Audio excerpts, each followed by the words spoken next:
तो अब हम जो नेक्स्ट पोएम डिस्कस करने वाले हैं वो है the tale of melon city. किसकी लिखी हुई है? Vikram Seth. About the poet देख लेते हैं पहले। विक्रम सेठ इनका पूरा नाम है। जन्म कहाँ होता है? 1952 में कोलकाता, इंडिया में। ये एक पोइट हैं, नॉवेलिस्ट हैं, ट्रैवल राइटर हैं। इनके फेमस वर्क्स हैं the golden gate, a suitable boy. इनका जो स्टाइल है ना वो है सटायरिकल है, सिंपल है और ह्यूमरस यानी हास्यास्पद है। अब पब्लिकेशन देख लेते हैं। ये पोएम है the tale of melon city. ये कब पब्लिश हुई थी? 1980 में पब्लिश हुई थी और कलेक्शन का नाम क्या था? मैपिंग्स। इसकी जो जॉनरा है वो सटायरिकल नैरेटिव पोएम है। अब इसका बैकग्राउंड देख लेते हैं। कंटेम्प्रेरी एज है, इंडियन इंग्लिश पोइट्री के टाइम का है, लेट 20th सेंचुरी यानी पोस्ट इंडिपेंडेंस लिखा गया ये 1980s देख लो। सटायरिकल है, मॉक नैरेटिव है। बैकग्राउंड क्या है? Written in modern India, shows the foolishness of rulers and the blindness of justice system.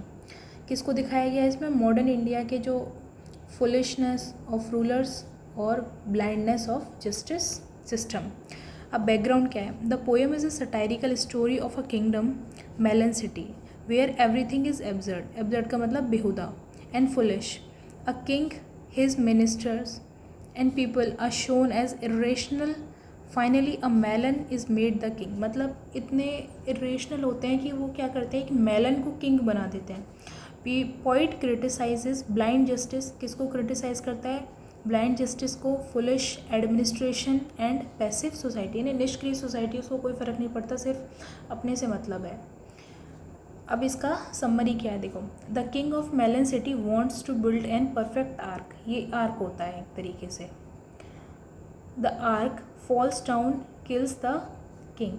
ये आर्क है ना गिर जाता है, फिर इसके लिए जो राजा होता है वो सज़ा देने के लिए सोचता है कि ये जिसकी वजह से गिरा है ना मैं उसको सज़ा दूंगा, लेकिन आखिर में घूम फिर के सज़ा के उसके फंदे में कौन चढ़ता है? राजा खुद ही चढ़ जाता है। ये चेन कैसे चलती है कि सबसे पहले बिल्डर को बुलाया जाता है।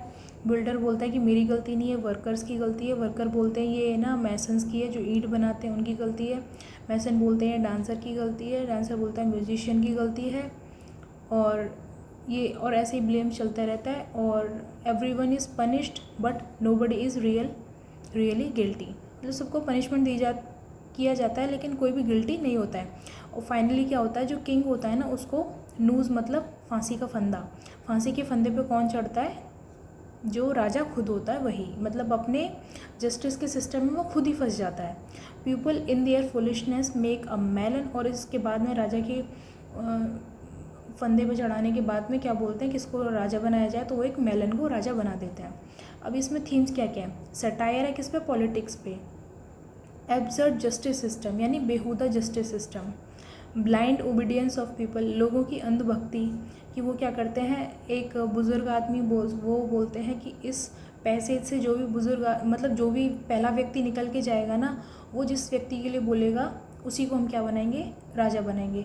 अब उस व्यक्ति से पूछा जाता है कि राजा किसको बनाया जाए, तो उस व्यक्ति वो है ना एक पागल सा व्यक्ति होता है, उसको पूछा जाता है। उसको मेलन बहुत पसंद होते हैं तो वो मेलन बोल देता है। तो क्या बना, फिर वो उस व्यक्ति के कहने पे क्या बना देते हैं? उसको मेलन को राजा बना देते हैं।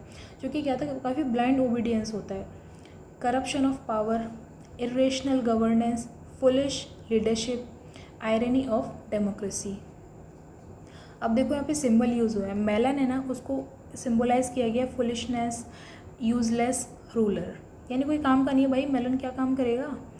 ये जो आर्क है ना, आर्क है फॉल्टी सिस्टम का अनसेफ स्ट्रक्चर। जो आर्क बनाया था वो क्या टूट गया था, तो वो अनसेफ था और फॉल्टी था क्योंकि इसको सही तरीके से प्रॉपर नहीं बनाया गया था। इस तरीके से इसको सिम्बलाइज़ किया गया है। नूज़ है फांसी का फंदा, जो उसको सिम्बलाइज़ किया गया ब्लाइंड एंड सेंसलेस जस्टिस, यानी उसका कोई मतलब नहीं है। Crowd and people passive easily influence society, और जो भीड़ है ना वो कैसी है? एकदम पैसिव है, उसको सिर्फ है ना अपनी फ़ायदे की पड़ी है कि जल्दी से जस्टिस करो और किसी ना किसी को फंदे पे चढ़ाओ जिससे कि हम अपने कामों में लग जाएं। जो मेलन सिटी है ना वो एक इमेजिनरी किंगडम है, कोई रियल किंगडम नहीं है। और इसको सिम्बलाइज़ किया गया किसी पॉलिटिकल एब्सर्डिटी।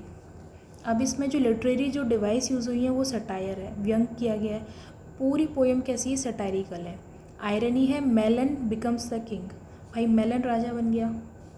अब इसमें ह्यूमर भी है कि एब्सर्ड सिचुएशन को क्रिएट किया गया है। सिम्बोलिज्म जैसे मेलन, आर्क, नूस, इन सब को सिम्बोलाइज किया गया है। अब इसमें जो नैरेटिव टेक्निक है ना, स्टोरी टेलिंग स्टाइल है, मतलब कहानी बताते हुए। हाइपरबली, एग्जैजरेटेड इवेंट्स और रिपीटेशन यूज़ हुआ इसमें कॉमिक इफेक्ट को जनरेट करने के लिए। अब इसमें जो इंपॉर्टेंट लाइंस है ना, वो हैं the principles of laissez faire, people interfere नहीं करते हैं। A melon was made the king, ये अल्टीमेट आयरनी है, क्योंकि भाई एक मेलन को किंग बना दिया, एक निर्जीव वस्तु को किंग बना दिया, वो राज करेगा। Melon city, you are the sweetest of the cities, sweetest but also humour. फिर इसमें जो स्टैंजा वाइज है ना, वो समरी देख लो। देखो पहला स्टैंजा होता है ना, उसमें क्या होता है, जो किंग होता है ना, बोलता है कि मुझे एक परफेक्ट आर्क चाहिए। फिर जो आर्क बनने के बाद में क्या होता है, जो आर्क होता है ना, वो गिर जाता है उसके क्राउन की वजह से। और इसमें जो एक चेन चलती है ब्लेम करने के लिए, जिसकी लास्ट में कौन चढ़ता है फंदे पे, जो राजा होता है वो खुद ही। Chain of blame, everyone accuses other, एक दूसरे को वो अक्यूज़ करते रहते हैं कि इसकी गलती है, इसकी गलती है। No one fits the nose, कोई भी फिट नहीं होता। किंग हैंग्स हिमसेल्फ, लेकिन फिट इसमें कौन होता है, सिर्फ राजा होता है, इसलिए उसको ज़बरदस्ती फांसी पे चढ़ा दिया जाता है, क्योंकि जस्टिस करनी होती है। अब melon is made the king, और मेलन को क्या बना दिया जाता है लास्ट में, राजा। द पोएम इज़ एक पॉलिटिकल एलिगरी है।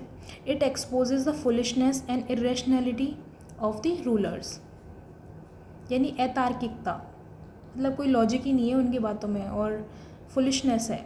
Show weakness of justice system, की जस्टिस सिस्टम कितना वीक है कि प्रॉपर जस्टिस भी नहीं कर पाया। Melon city is an imaginary place, language कैसी है, एकदम सिंपल है, ह्यूमरस है, और कैसी है, full of irony. It teaches us to aware of injustice and irrational leadership, ये हमारे लिए क्या है, एक मैसेज है। आई होप ये आपको समझ में आई होगी। ये थी विक्रम सेठ की the tale of melon city. अगर वीडियो पसंद आई तो लाइक करना, शेयर करना, सब्सक्राइब करना, और एक कमेंट भी ज़रूर करना अगर आपको पसंद आती है तो। Thank you so much. हंसते रहिए, मुस्कुराते रहिए, खुश रहिए, जीवन में आगे बढ़ते रहिए। Bye bye.